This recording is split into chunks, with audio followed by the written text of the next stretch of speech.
उत्तर प्रदेशमध्ये सुद्धा साधारण 80 ते 90 जागा लढण्याचा विचार आहे. त्या संदर्भात पक्षामध्ये अद्याप चर्चा सुरू आहे. प्रत्येक निवडणुकीत आम्ही तिथे जातो, लढतो. यश मिळतं असं नाही, पण शेवटी तिथे संघटना आहे, पक्ष आहे, कार्यकर्ते काम करत असतात आणि त्यांची इच्छा असते निवडणूक लढण्याची. एक विचार घेऊन आम्ही जात असतो. यावेळेला सुद्धा गोवा आणि उत्तर प्रदेश येथे काही जागा आम्ही लढवू. विशेषतः गोव्यामध्ये साधारण 20 जागा लढण्याचा विचार आमचा आहे. 20 ते 21 जागांचं तिकडलं गोव्याचं जे युनिट आहे आमचं गोवा प्रदेश, तर त्यांनी 20 ते 21 जागांच्या संदर्भात काम सुरू केलं गेलं 5 वर्षापासून. करतात.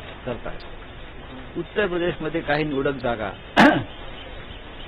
कारण उत्तर प्रदेशात साधारण 400 जागांची विधानसभा आहे.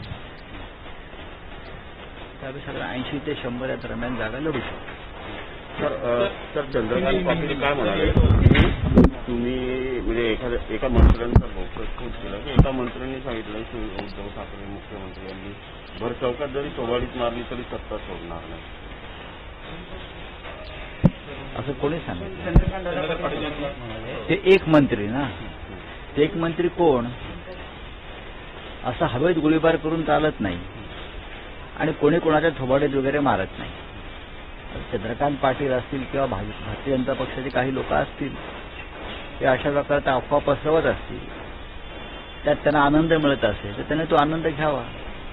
पण मी वारंवार सांगतोय की अजून 3 वर्ष हे सरकार उत्तम प्रकारे चालेल आणि त्यानंतर सुद्धा महाविकास आघाडी सत्तेवर येईल, याच्याविषयी निश्चिंत राहा. बघा, एखाद्या राज्याचा मुख्यमंत्री बदलणं हा त्या पक्षाचा अंतर्गत विषय आहे. गुजरात असेल, उत्तराखंड असेल, कर्नाटक असेल, इथे राज्यांचे मुख्यमंत्री बदललेले आहेत. यापूर्वी सुद्धा अनेक राज्यांचे मुख्यमंत्री काँग्रेस असेल किंवा बदलत असतात. की त्या पक्षांची अंतर्गत रचना असते, त्या पक्षाचं हायकमांड ठरवतं आणि त्यानुसार जर त्या पक्षाचा मुख्यमंत्री त्यांनी बदलला असेल तर त्याच्यावरती इतराने भाष्य करण्याची गरज नाही. फार विजय रुपाणी यांना मी ओळखतो, अनेक वर्ष त्यांनी ते काम केलंय, माझ्याबरोबर राज्यसभेत सुद्धा होते आणि ठीक आहे ना, हा त्यांचा विषय आहे.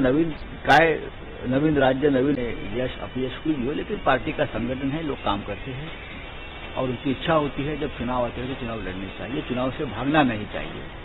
तो जरूर वहाँ की हमारी जो कार्यकारिणी ने बताया है कि हम चुनाव लड़ेंगे. हमने भी कहा चुनाव लड़िए.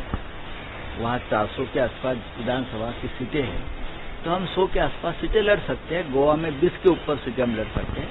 उनकी तैयारियां चल रही हैं. कोई अलायंस हो सकता है शिवसेना के साथ? किसके साथ? हाँ। गोवा में हो सकता है. गोवा में जैसे महाराष्ट्र में महाविकास आघाड़ी का एक प्रयोग हमने किया है, वैसा गोवा में चल रहा है. और भी 2-3 छोटी पार्टियां हैं, वहाँ हो सकता है ना. तो हम अकेले चुनाव लड़ेंगे, हमें क्या है. मराठीमध्ये सांगा फक्त, गोव्यामध्ये किंवा उत्तर प्रदेशमध्ये कोणाची अलायन्स होऊ शकते? नाही, उत्तर प्रदेशमध्ये काही शेतकरी संघटना आहेत, पश्चिमी उत्तर प्रदेशमधल्या. त्या संघटनांनी सांगितले की आपण निवडणूक लढा, आम्ही तुम्हाला पाठिंबा देऊ. हे सत्य आहे. इतर काही लहान पक्ष आहेत, त्यांना शिवसेनेला पाठिंबा द्यायचा आहे. गोव्यामध्ये सुद्धा महाविकास आघाडीसारखा एखादा प्रयोग करण्याच्या हालचाली सुरू आहेत. त्याला कितपत यश येते मी आता सांगू शकत नाही, पण त्या संदर्भात हालचाली सुरू आहेत. त्या महाविकास आघाडीमध्ये जर शिवसेनेला योग्य स्थान मिळालं तर नक्कीच शिवसेना त्याच्यामध्ये निवडणुकीत सहभागी होऊ शकते. तर केंद्रस्थानी उद्धव ठाकरेंचं पुढच्या वर्षी पुढच्या लोकसभा इलेक्शन होणार आहे, त्याच्यासाठी उद्धव ठाकरेंचं नाव समोर येऊ शकतं. विरोधी पक्ष मी हे नेहमीच म्हणतो की उद्धव ठाकरे यांच्यामध्ये राष्ट्राचं नेतृत्व करण्याची क्षमता आहे आणि महाराष्ट्राचा मुख्यमंत्री हा आपोआप देशाचा नेता होता. एवढंच मी आपल्याला. सर 17 सितंबर को किसान लोग एक साल पूरा होने वाला है और अकाली दल दिल्ली में प्रतिक्रिया प्रोटेस्ट करने वाली है 17 सितंबर को. देखिए, किसानों का जो विषय है वो दिनों दिन बहुत ही गंभीर होता जा रहा है. आप हरियाणा में क्या चल रहा है देख रहे हैं और किसानों के इस आंदोलन को पूरे देश समर्थन मिळणं जरुरी आहे. त्यांनी बदलला असेल तर त्याच्यावरती इतराने भाष्य करण्याची गरज नाही. फार विजय रुपाणी यांना मी ओळखतो, अनेक वर्ष त्यांनी ते काम केलंय, माझ्याबरोबर राज्यसभेत सुद्धा होते आणि ठीक आहे ना, हा त्यांचा विषय आहे. नवीन काय, नवीन राज्य, नवीन युती, नवीन दांडू काय आहे तो पाहावा लागेल. पण नक्कीच मला इतकंच माहिती आहे की गुजरात राज्यामध्ये भारतीय जनता पक्षाची स्थिती तितकीशी बरी नाहीये. जे निवडणुका झाल्या पुढल्या वर्षभरात, तर साधारण 5 वर्षापूर्वी ज्या निवडणुका झाल्या त्यात सुद्धा भारतीय जनता पक्षाला अगदी काठावरचं बहुमत मिळालं. खेचून शेवटच्या क्षणी ते बहुमत आणण्यात आलं, जसं बिहारमध्ये झालं. तेच गुजरातला झालं. काही जागा शेवटच्या मतमोजणीच्या वेळेला खेचून आणण्यात आला, असा एक आरोप आहे. त्याच्यामुळे त्यांच्या पक्षाला जर वाटलं असेल की त्यांचं पक्ष संघटन सरकार अधिक मजबूत करायचं आहे, तर तो त्यांचा हक्क आहे, अधिकार आहे, त्यांचं बहुमत आहे. तो हिंदी में रूपाणी ने इस्तीफा दिया, क्या कहेंगे आपकी? देखिए, अगर गुजरात के मुख्यमंत्री ने इस्तीफा दिया है और गुजरात एक नया मुख्यमंत्री चुनने जा रहा है, गुजरात के विधानसभा के सदस्य, तो ये भारतीय जनता पार्टी का अंदरूनी मामला है. किसी भी पार्टी जिसका बहुमत है और जो नेशनल पार्टी है, उनके हाईकमान को पूरा अधिकार होता है किसी राज्य में मुख्यमंत्री नया देना या बदलना.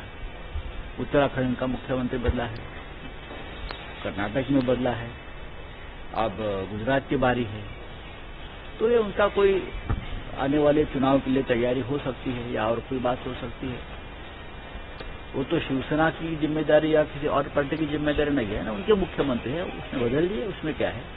हमारे यहाँ उद्धव ठाकरे साहब रहेंगे, जब जनता चाहती है तब तक रहेंगे. ममता बनर्जी रहेंगी, उनको कौन हाथ लगाएगा, या चेन्नई के मिस्टर स्टालिन रहेंगे, विजयन रहेंगे. हम भी हमारे मालिक है, वो उनके मालिक है. उत्तर प्रदेश में शिवसेना चुनाव लड़ने जा रही है, क्या कहेंगे? देखिए, हम चुनाव तो हमेशा वहां लड़ते हैं, चाहे हमें यश अपयश कोई भी हो, लेकिन पार्टी का संगठन है, लोग काम करते हैं और उनकी इच्छा होती है जब चुनाव आते हैं तो चुनाव लड़ने चाहिए, चुनाव से भागना नहीं चाहिए. तो जरूर वहाँ की हमारी जो कार्यकारिणी ने बताया है कि हम चुनाव लड़ेंगे, हमने भी कहा चुनाव लड़िए. वहाँ 400 के आसपास विधानसभा की सीटें हैं, तो हम 100 के आसपास सीटें लड़ सकते हैं. गोवा में 20 के ऊपर सीटें हम लड़ सकते हैं. उनकी तैयारियां चल रही हैं. कोई अलायंस हो सकता है शिवसेना के साथ? किसके साथ? शिवसेना को कोई, हाँ. गोवा में हो सकता है.